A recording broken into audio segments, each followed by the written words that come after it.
The election series is brought to you by the Digital African in partnership with the Mail and Guardian, Tayarisha Center for Digital Excellence, and the Institution of Election Management Services in Africa. This is a continental series of op-eds and podcasts on whether digitalization will benefit democracy in Africa. Episodes of this podcast will bring the op-eds published in the Mail and Guardian to the discussion table. This is a space where we can unpack the nuances and perspectives that were implied in the assumed blank spaces. We're here to do a deep dive into digital transformation as it pertains to democracy.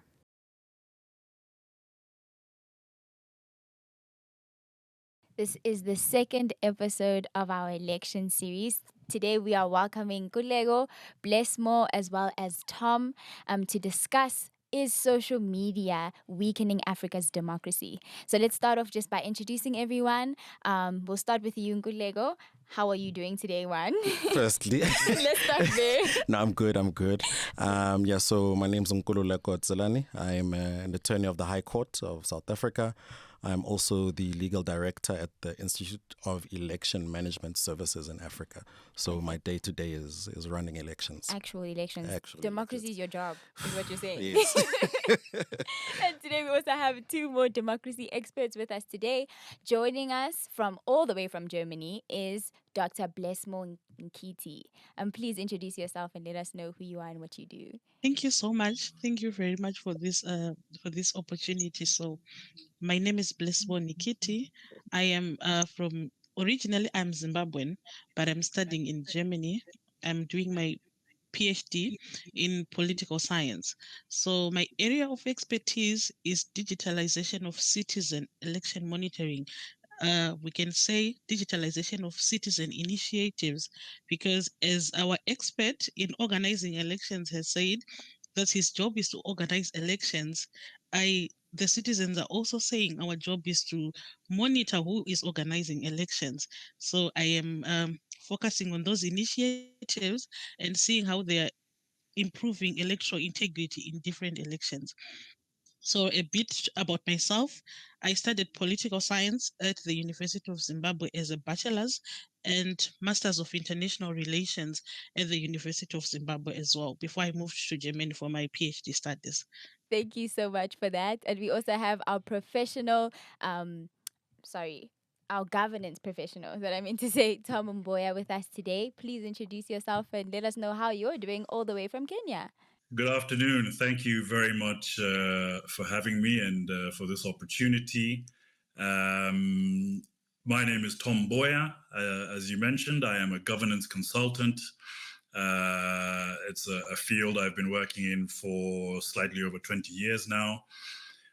Specifically, my work has been around governance, anti-corruption, and public policy.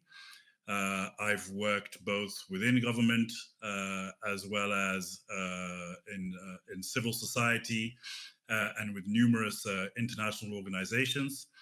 For many years, I specialized in parliamentary democracy, providing support to parliaments, first of all, around Africa, and then beyond that, working with global parliaments as well.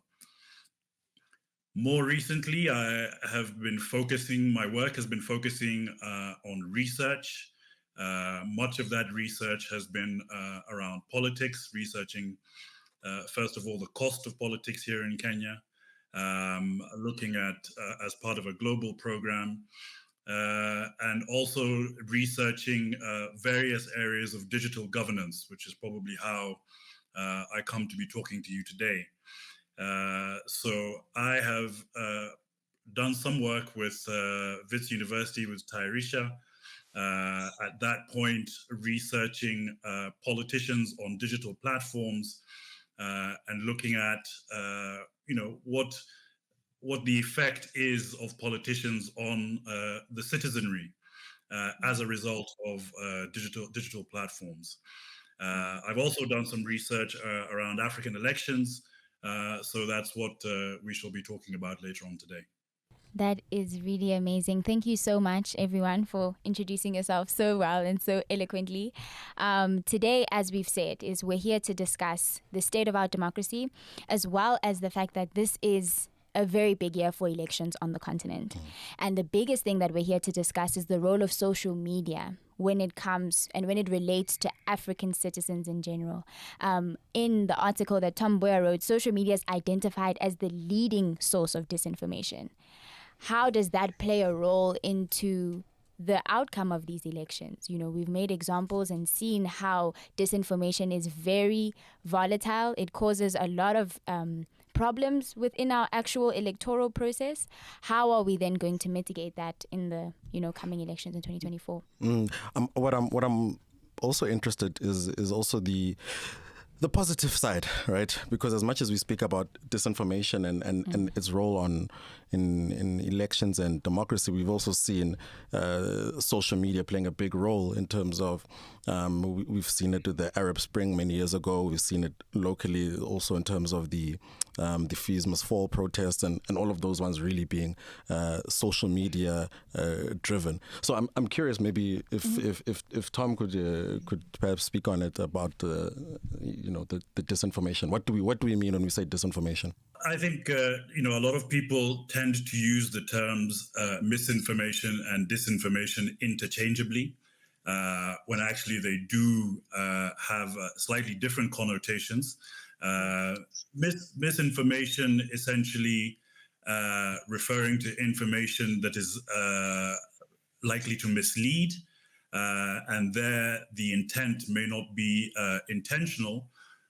Whereas disinformation is information that is designed to mislead. So the intent of disinformation is to mislead whoever may come across that information. So I think in the first instance, it's definitely worth noting those differences between the definitions of misinformation and disinformation. Now, as you mentioned, we often hear about the negative aspects of disinformation, but you also mentioned positive aspects within social media, and I think that's a very important point to make. Actually, the premise of the research I did with Tayarisha at Wits University was the fact that, given the advent of social media and the presence of politicians on social media, this provides an opportunity for the electorate to be able to access both public officials and elected representatives in a very easy and efficient manner, which probably was not the case before. Actually, here in Kenya, and I think around the African continent, accessing especially politicians is quite often a challenge. And so social media was a great bridge in terms of being able to provide an avenue where the average citizen can very quickly and very easily access their elected representative and be able to ask them questions or provide feedback with regard to things that they may be seeing going on in the community.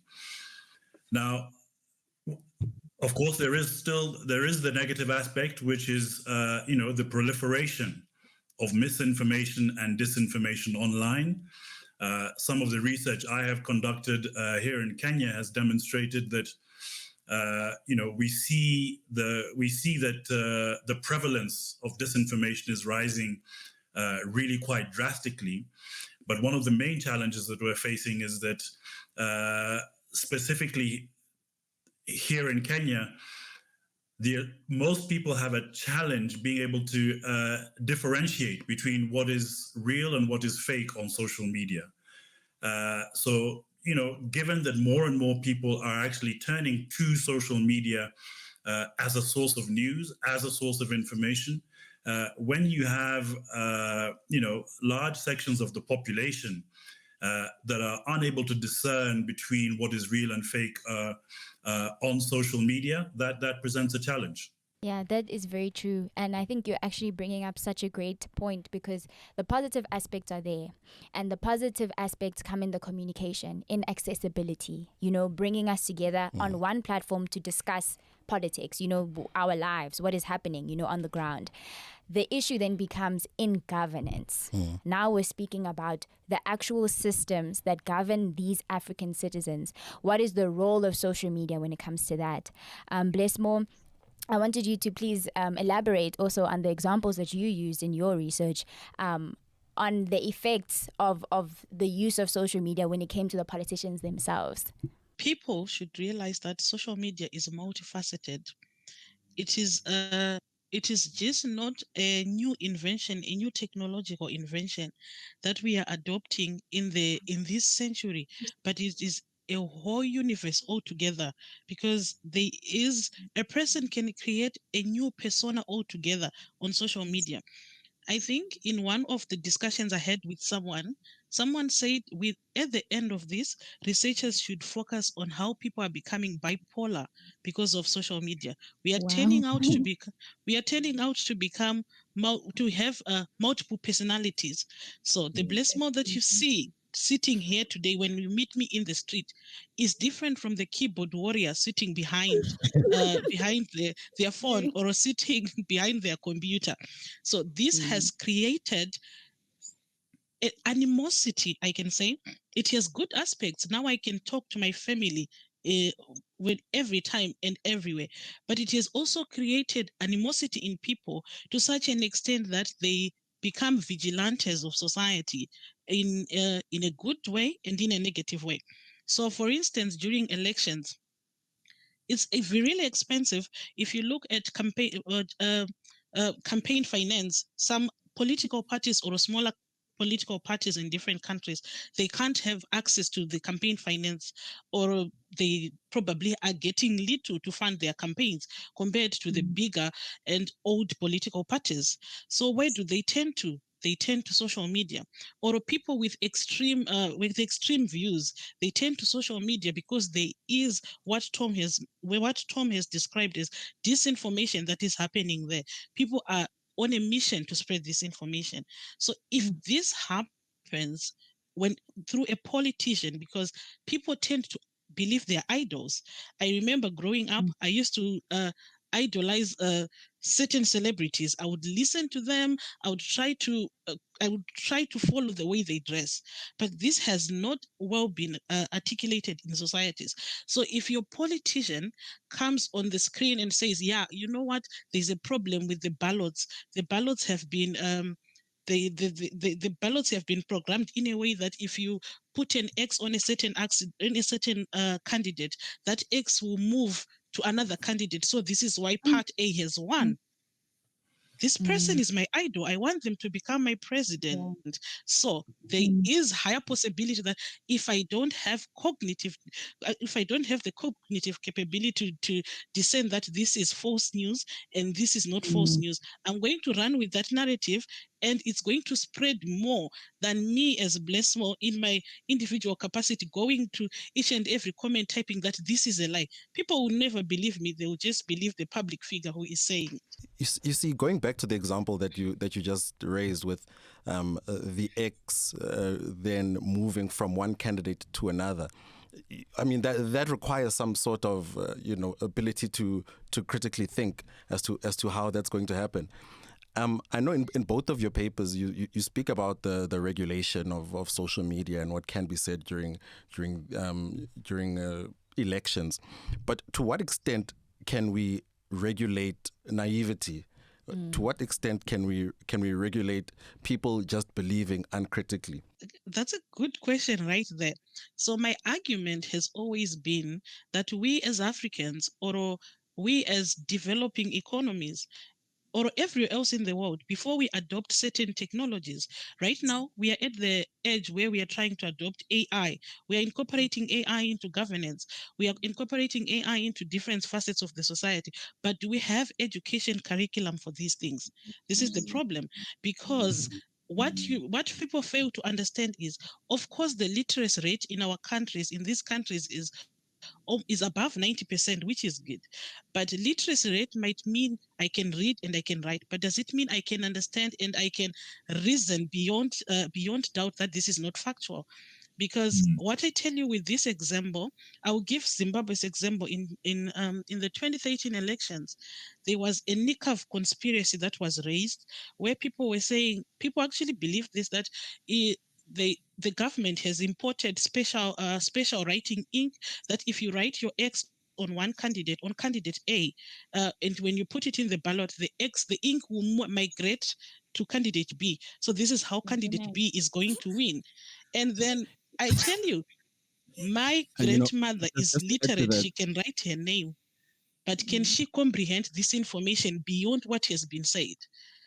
the interesting thing about that particular example, because I know when that conspiracy theory was really floating around, I was in varsity, and I had a lot of Zimbabwean friends who were also well educated. But they also believed it. Now, that just shows, if even at tertiary level, if people are able to believe disinformation so easily, really, I mean, we've got a big problem. Yeah, we're speaking about citizens that are vulnerable, and that's another thing. We are coming, like you're saying, with this new technology. It is fascinating. We all want to be a part of it. And now you bring in this element of idolization of these political, figures that we admire and we are also trusting to govern us, because there is an element of trust that you have, and if you are garnering votes, you are garnering trust, and they take that vulnerability and that element and it is manipulated in disinformation. That's what it is. It's a form of manipulation, really, and it is affecting the outcome of our elections, which is pretty scary. No, I think it certainly is, and as a result of the extent of the prevalence of disinformation.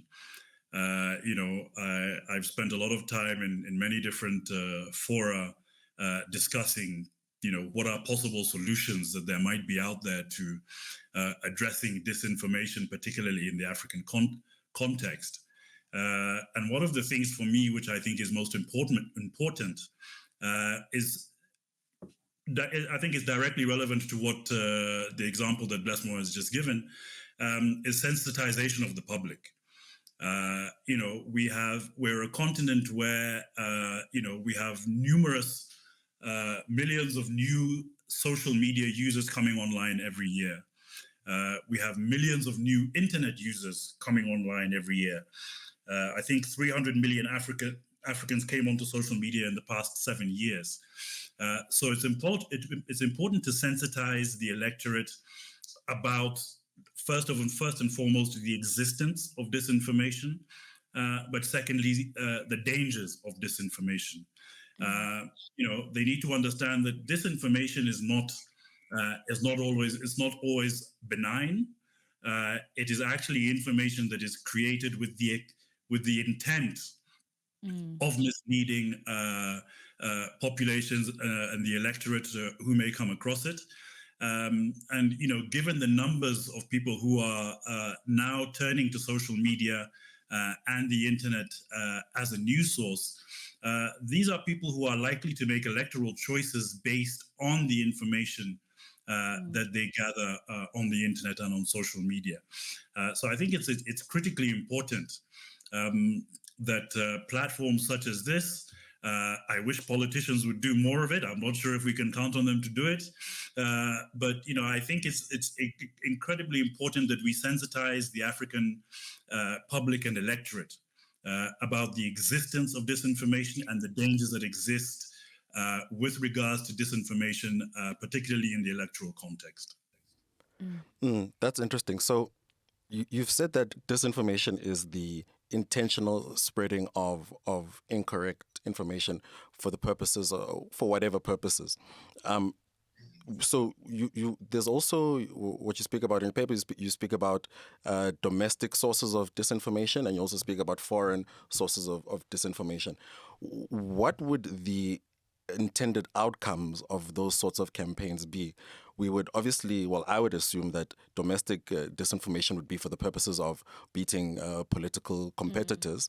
But what would then be the intention of international or foreign disinformation campaigns? So foreign disinformation campaigns may have a couple of different intended outcomes. One of those might simply be to undermine democracy, to create a situation where it appears that democracy is not working as well as it should be, or is not really all that it's cracked up to be. And the second is a little bit more subjective, but it's likely designed by foreign state actors to suit their own geostrategic interests. I discussed in my paper, the prevalence of Russian-based and China CCP-based disinformation on the African continent. There isn't any single reason why it exists or why it's so prevalent, but certainly it does exist in the various parts of the African continent, so as to further geostrategic interests of those countries who are very influential and using social media to be able to influence people within the African continent. Yeah, just bringing it back also, when I read, the article, I didn't even know that there was something called a disinformation campaign, right? I know that there's misinformation, I know there's disinformation, but to go as far as to have a campaign where you are intentionally spreading false information is something that didn't come to my mind, right? And it's alarming as a citizen of South Africa to say, okay, there are the powers that be that are influencing us, to believe certain narratives.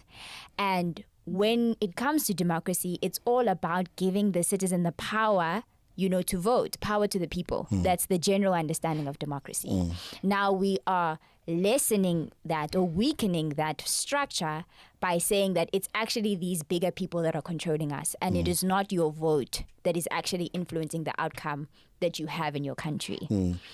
So when we are speaking and looking at the West, is it wise to say, let's look at the West and see how they've done democracy and look to them as a beacon, of this is how it should be done? Because Blessmore, in your article, you mentioned in the USA 2020 election, how much social media played a role in that. How are we going to fix that problem on the African continent when it seems to be a big problem in the West already? Thank you so much. That's a very interesting approach to this, to how best we can address the problem as an African problem, not as a global problem. Yes. So I think I will give an example if I juxtapose the situation in most African countries and Germany, you realize that there is so much investment is in research. So they are willing to pay researchers. They are willing to fund research programs. If you have an idea, write a proposal, pitch it up with a professor. If that idea is working, they are willing to follow up on it.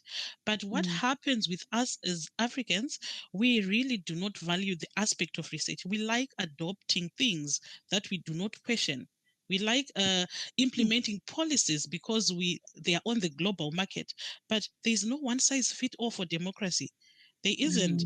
And our problems are different, because you will find that if there is a referendum in Western countries, citizens will literally go out of their way to make sure they understand what's going on, and the politicians have dedicated themselves to communicating with the citizens. It's a well-known strategy. But in our context, we just say, okay, they're doing well with direct democracy. They're doing well with representative democracy. They're doing well with any other facet that they're doing. Let's adopt this system. But have we designed a system that will work for each individual country? Because the problem also that happens is we have an umbrella term. I've always said this everywhere I have been given a chance to speak, to say the first thing that we need to do is, we as Africans, we are one, but we are 57 or 54 different states, I'm not sure. So there is no one solution that is going to work for Botswana. The solution that works in Kenya does not work in Zimbabwe, or does not work in South Africa. So how should we approach this? Policymakers should go back to those university students that they're thinking, this could be good enough for my campaign, to say no. Each and every person who has a research idea should be given a chance to research on these things, so that we create our own locally based knowledge and we create our own locally based regulations. No, I really like that idea, because it's so true. Because once you're able to really have an understanding of what's happening on the ground, you are able then to make informed decisions and inform policy that is applicable to us, and in our democracy as well. Just a direct quote from you was, African citizens need to reevaluate the influence of social media on their psyches. And that to me is crazy, because you're thinking about your actual psychology and conditioning. We need to understand that every African country, based off of its independence, its history, has had an impact on its citizens. So we cannot exacerbate that with social media. Instead, it should be a moment of where we sit back and reevaluate what we've been doing. I just want to take it back to the foreign disinformation. Tom, in your paper, you speak quite a bit about influences from the Kremlin. You also speak about from the Chinese Communist Party, but I don't see much. Well, I guess this could perhaps be a little bit of critique, and I'd like to hear your response. That I don't see much analysis of other European powers, whether it's the UK, the EU, the US. We know, for example, for a fact that we know that there was a Bell Pottinger in South Africa that had a big influence around the same time when there was the Trump first presidency, and we also had Brexit. We also know that the Francophone countries have also complained about the influence of France. So I just wonder why you haven't really touched on those elements. The reason for that is very simple. Much of the research that I carried out was based on a report by the Africa Center for Strategic Studies. Their research focused on the most prevalent sources of disinformation in the African continent during the period in question. So that is not to say that there aren't other actors who are also engaged in the spreading and the proliferation of disinformation on the African continent. But what they do go so far as to say is that in terms of the influence campaigns and the disinformation that they were able to study, the most prevalent actors were those that were mentioned, were the Russian-based and the CCP-based actors. So certainly there are others, but that particular report and the article that I wrote simply focused on those that were the most prevalent. If I can also just go back to one question asked before about whether we in the African continent should be looking to emulate what we see happening in the West. I think actually we need to be learning from the mistakes made by the West. And much of that is actually coming to bear as we speak. Just last week, I was reading some research by the Pew Institute, I believe, where they find that there are a growing number of Western countries where people are sort of losing faith in democracy as a result of disinformation on social media. Some of the countries highlighted there were the US, the Netherlands, France. So here you have countries who maybe have a much longer history of usage of social media, maybe a longer history. But you find that the citizens of those countries are becoming disillusioned. And they're becoming disillusioned as a result of the prevalence and their own lived experience of disinformation online, as well as in social media platforms. Do you not think, Blessmore, I think this one can be taken by you. Do you not think part of the problem is that these major social media platforms that we use are not based in Africa. We know X is from the US. We know Facebook is in the US. And we've been seeing, of course, in the US as well, there's been this pushback against the Chinese ownership of TikTok. Now, do you not... Also, on top of that, we've also seen that when there's been serious issues of disinformation and affecting election results, they were able to bring those companies to account in front of their legislatures. Is that not part of the problem, that we don't have our own African-based social media platforms that we can also then regulate and make to account to us? That's the next thing I was going to say, that the biggest problem is that we are adopting these social media platforms, but these social media platforms are not based in our countries. So, for instance, I'll take Zimbabwe.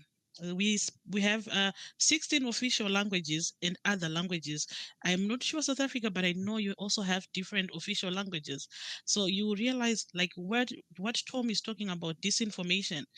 People now know that if you speak in English, if you write in English, then the censors or whichever way of sensing fake news, they would detect it, and your comment will be flagged. So they turn to their local languages because Facebook do not have these facilities to interpret each and every language.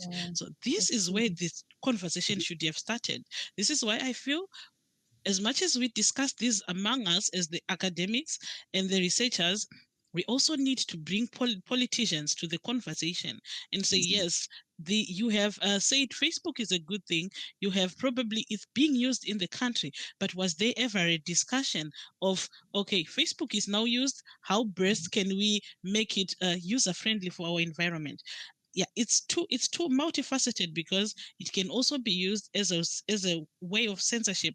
But if there is a certain level of localization, for instance, like we have fake checkers that are going through the Shona dialogues, fake checkers that are going through probably another language that people are not, that is not an international language, it would probably solve the dilemma that we are into. So it is important that we start looking at it from different angles. We stop looking at it as the big channel that is enabling us to talk to people in near real time instantly, and that is making us connect. But because in 10 years time, we are going to see the most devastating effects of social media if it is unregulated.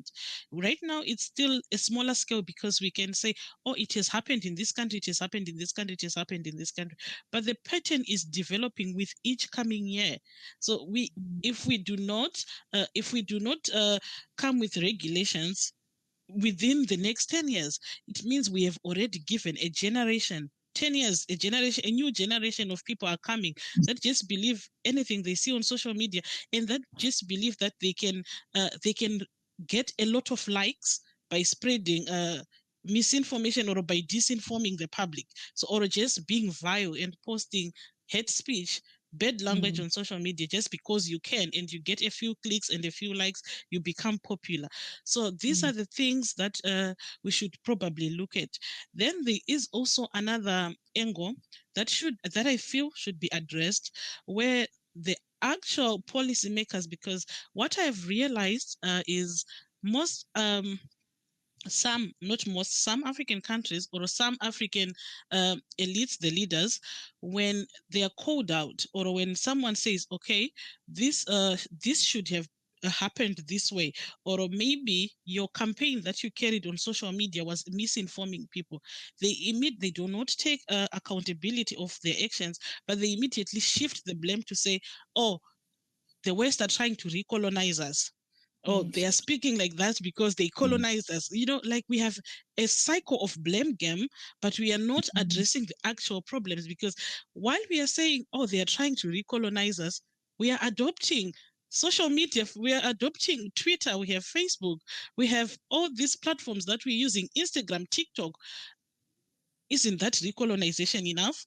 So why are we not regulating the basis then to avoid a disaster that we know it's coming? The issue of content moderation is definitely it's a big issue because we have, numerous different languages and dialects across the African continent. Here in Kenya alone, we have about 50 different languages. Yeah, so you can imagine how many there are across the African continent. But I think for me, what is the alarming thing is that social media platforms such as Twitter, such as Facebook, are actually reducing their budgets and their staff that are dedicated to content moderation. So it's as if they've thrown their hands up in the air and they've said, well, let the chips fall where they may. But we still have this challenge that remains unaddressed in terms of issues around content moderation. So it makes it much easier for those who are actively looking to spread misinformation or disinformation online or on social media.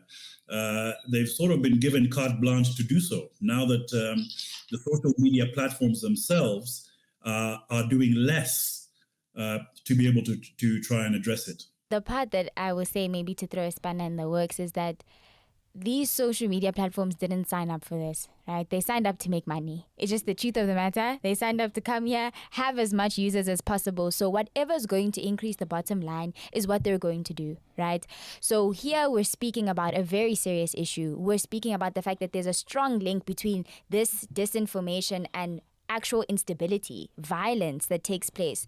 Blessmore, you're talking about something can happen in 10 years' time. The fact that we're already seeing people being physically hurt during election periods because of disinformation and misinformation even, it becomes one of those things that we have to really take a seat, back. And as policymakers and people in government who can actually make the decisions, we need to be more stringent, right?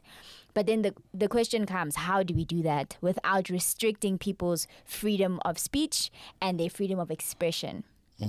And that's a big conversation that we have on social media, is where is that line? Because that line is blurred between hate speech and it is my right to be able to speak about my political views. Freedom of speech is very important. Yes.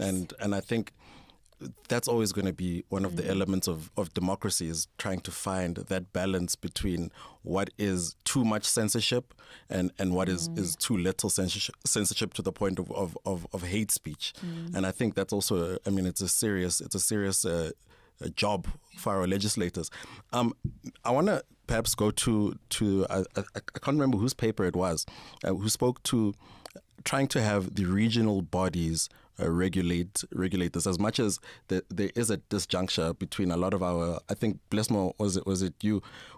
There is a disjuncture between the way the African Union legislates and the way the EU legislates. But how would you like to see that happening at a regional level? I think at a regional level, I would probably expect a commitment from the top going down to the bottom, especially to the political elites, to say that, yes, you have freedom of speech, you have a right to campaign, but if you are instigating violence on social media, you need to be held accountable.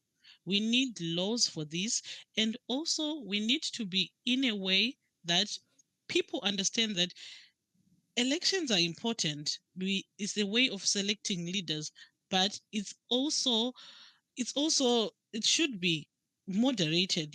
People are now no longer driven by, like, some candidates are no longer driven by trying to exercise their democratic right to become a president or to become a councillor.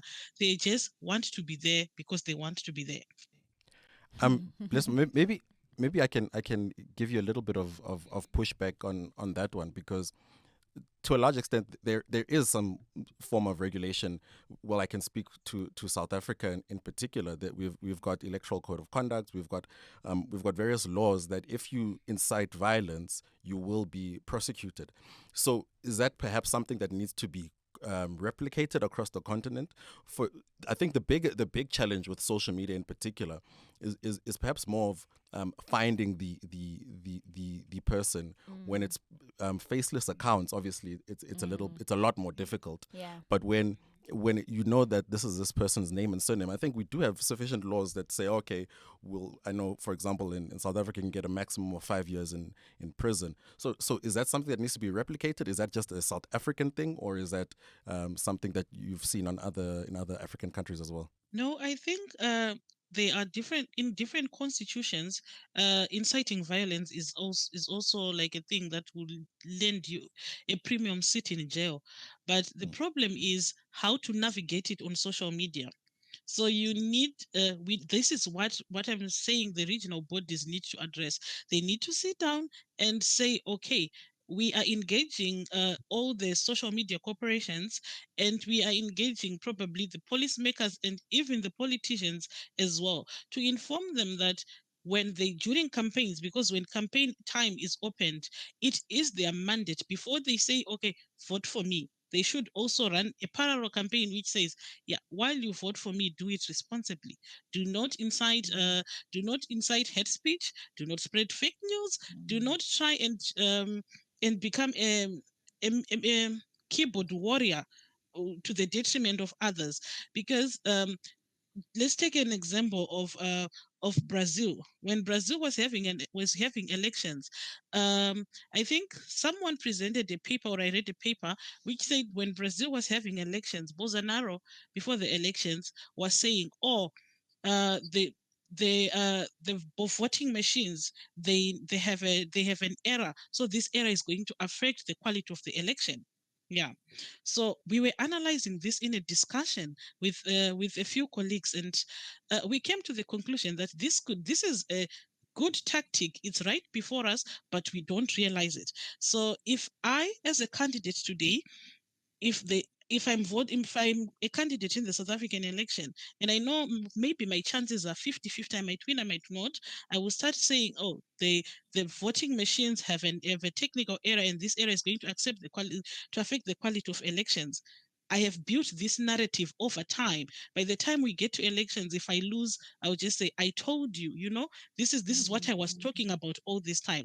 If I win the election as well, it's kind of a mind game, and it's so messed up. We need to address it. Yeah. So if I win the election as well, I'll be like, yeah, you see, they listened to me. I had to lobby them so hard to make sure that they produce these good voting machines. Because if it wasn't for me, like, are you in this election for democracy, or you are just feeding your inner child that wants to be the main character at national level? These are the questions to be asked. And this is where we say the engagement platforms should be opened. They should be country to country cooperation, where it's not only the state leaders that are discussing, but also other political figures, other political actors. They should be brought down to discuss the importance of these things. Because I will also give another example. Let's talk about, just follow this pattern with me. 2008, there is a crisis in Kenya. They take the case to the Supreme Court, and was it the time they had the government of national unity? I think, yes. In Zimbabwe, there is the same thing. There is a crisis with elections. There is a government of national unity. There are other African countries that are also having the same situation, right? In 2008, in 2016, there is a crisis in Zambia, where the losing candidate, supporters of the losing candidate, are contesting the election, and they went into the streets and demonstrated. The same thing is happening in Kenya. We have the same thing happening the next year in Nigeria. We have the same thing happening the next year in Zimbabwe. Do we have a copy and paste system? If this can be copied and pasted, why are we not copying the good and paste it as well into our systems? So this is my argument. I don't know if it makes sense.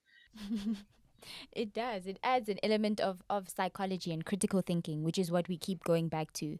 When we speak about, even it's like you can have an interview for a politician to be like, so what exactly are you doing here? Can we please understand your intentions and understand what it is that you are here for? Are you here for the African citizens? Are you here for their betterment?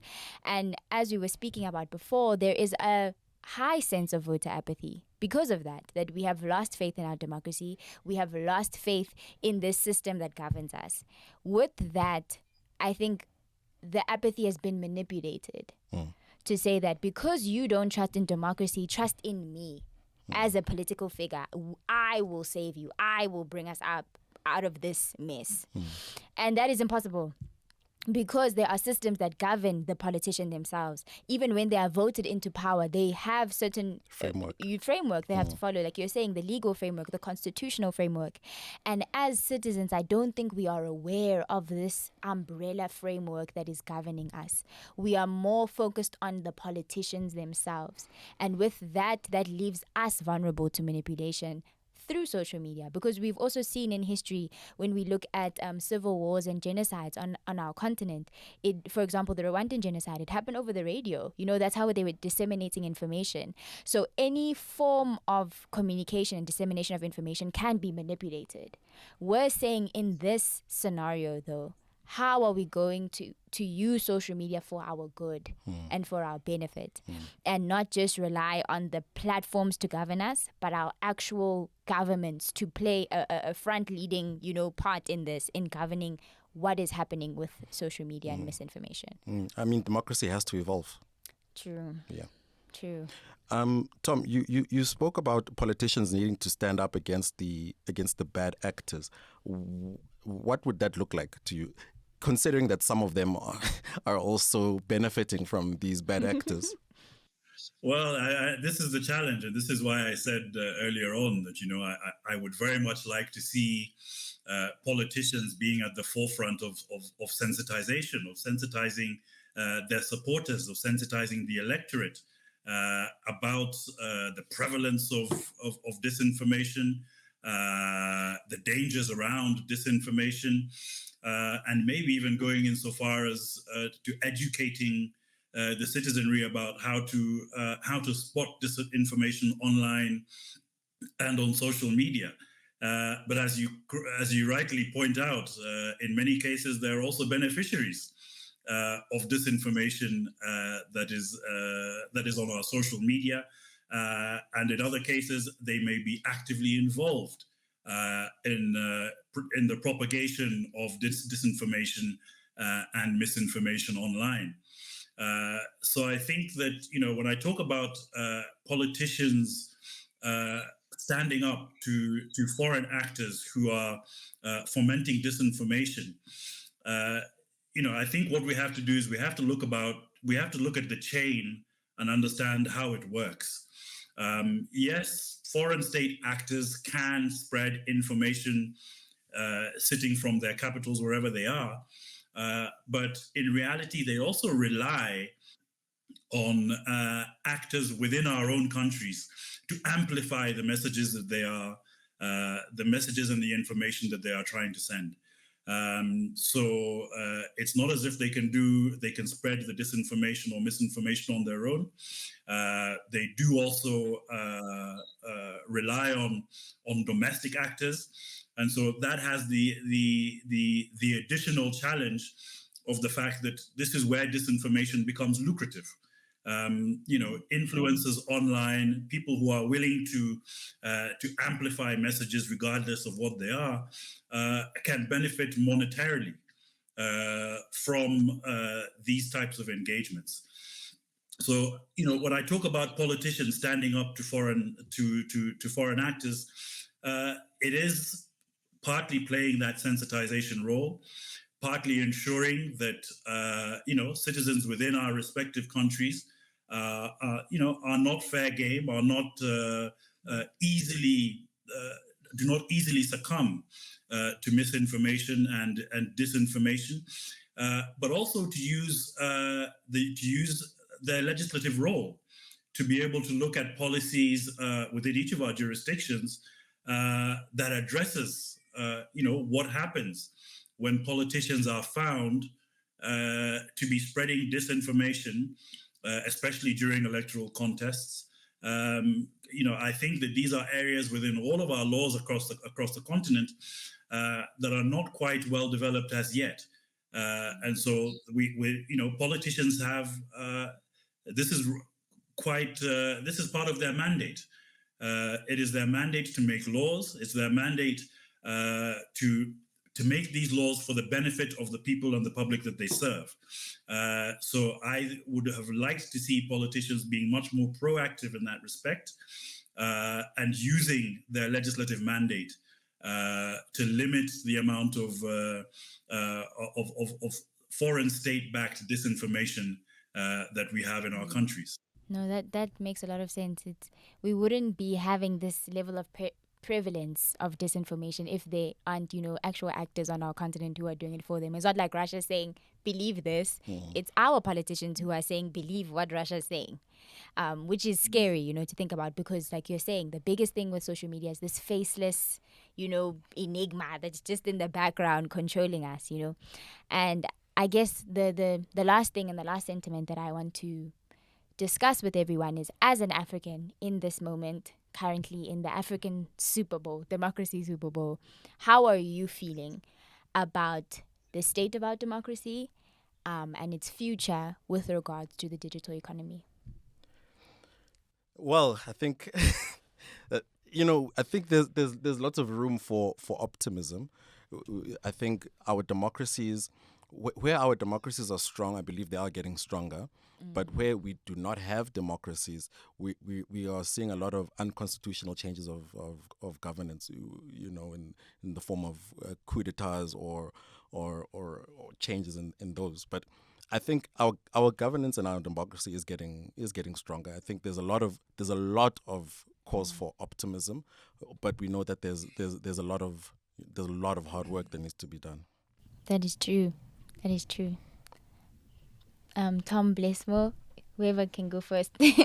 Well, I mean, I would agree. I think there's a lot of positives out there in terms of democracy in Africa. I think we have to be very deliberate in terms of how we want to see our democracies evolve. We shouldn't simply engage in a game of copy and paste from the West. Those are very different situations to our own, and Western democracy has evolved the way it has because of their context. Our context is very unique, so I think we need to be cognizant of that.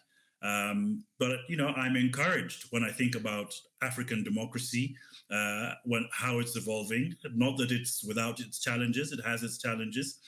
But also, again, looking at a recent research, there are numerous countries on the African continent that were surveyed recently where, it was found that the vast majority of the electorate still are extremely positive about democracy within their countries. Despite the challenges that we have been discussing about disinformation online, and misinformation, the electorate are still, by and large, very, very positive about democracy in their country, and especially the future of democracy in their countries. What this research found was a situation whereby, in countries, I remember specifically Kenya and Nigeria were mentioned as an example, countries where there is respect for rule of law and term limits. In those countries, you tend to have more faith in democracy from the electorate. So, I think we have, every reason to be optimistic, even as we seek, ways of addressing some of the challenges that we are facing. But, I think we also need to remember that when it comes to disinformation didn't come about simply during the digital age. Disinformation was there a long time before, was a part of politics long before the digital age ever came about. So this is a problem that has been in existence. It is simply a question of the fact that as a result of digital platforms, it has become much easier to proliferate disinformation and misinformation. But these are the signs of our times, and I think we have every reason to be optimistic about democracy in Africa. I would say the state of democracy in Africa, as we stand as a citizen or as an African, there is much that could be done, but we are on the right path. Why I'm saying this is because the Cold War ended in 1990. You know, this is when we started. Most African countries were gravitating towards one-party states, right? But then they did a 90 degrees turn, and they're starting now to improve the systems, and they are now starting to put in place the democratic systems. I think it takes transitions. Even if you look at the French Revolution, when we were studying history in high school, we learned the French Revolution. When you look at that, it took a long time until they managed to come together and say, okay, this is what we want. So the problem is if we put ourselves on the fast track lane and say, okay, we have a checklist, by 2 days we should achieve this, we should achieve this, we should achieve this, we should achieve this, we are heading for disaster. It's a process. We need to trust the process and follow each step as it comes, address each step as it comes within our context. That would actually lead us to, this is my own thinking, it would lead us to a better democratic system that actually works for the continent or for each individual country within Africa. Because, like, right now, coming back to the discussion of what we're talking about, of misinformation, disinformation, fake news, and everything that is happening on the internet, it has actually led to apathy and cynicism within a lot of citizens, because people are now thinking, why should I vote? Because if I vote, think the election is going to be rigged anyways. People are going to cheat the election, but they are not trying to go on the drawing board to consult people who are holding the facts to say, okay, we are here to audit the system. I as Blessmore, I want to see how the election was cheated. So I will give an example of parallel vote tabulation. It happens in most African countries, and but no one, we have not had so much publication of this in the streets, or people just talking about it, or people trusting in these things. But these are things that we could use to improve the quality of facts on the market. We are creating a market where we outsource information from people who do not have the best knowledge of what they're talking about, but we ignore the facts that are standing in front of us.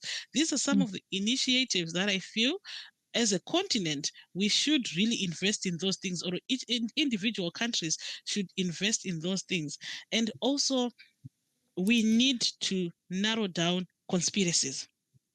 I tell you, African traditional, or the African culture, speaking for I don't know, maybe I might be generalizing, but our cultural beliefs, we believe in wadzimu and prophecies and everything else, and consulting the spiritual realm. I think this is probably also another area that we inherited, our love for conspiracies, because some of these things we're not factually corroborated. We never invested in facts. We just said, okay, spirit medium A has said it's going to rain tomorrow, so it shall rain. Yeah, I think we could have a whole discussion on the spiritual world and prophecies. It could be, I could tell you, the spirits could tell me the election results ahead of time if we asked them. Yeah, that's really nice for us. But while we trust this, while this is our culture and we are embracing it with every bone in our bones, we are proud of it. I'm proud of that, and I think that's our culture, that's our belief system. But let's also adopt the culture of believing in facts. Let's believe in science. Let's believe in statistics. Let's believe in actual people that produce valid facts. This is what I want to say on that. That I think that determines how we are going to proceed as a continent, or as each individual country, going forward with digitalization and democracy. Thank you guys for being here and giving all these valuable insights.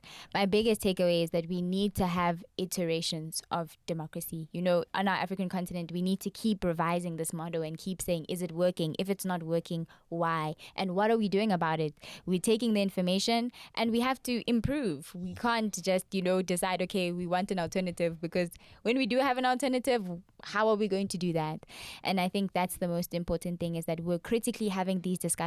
So I would really love that people would engage with this content, that we can continue doing more of this and having more of these discussions and bringing in the researchers who are doing this research and bringing it on the ground to have it in a more consumable way, so that we can also be informed as citizens when we come up with our elections in this year of 2024. So thank you everyone for watching. Please interact with our social media. Everything will be linked in the description. Thanks again for watching.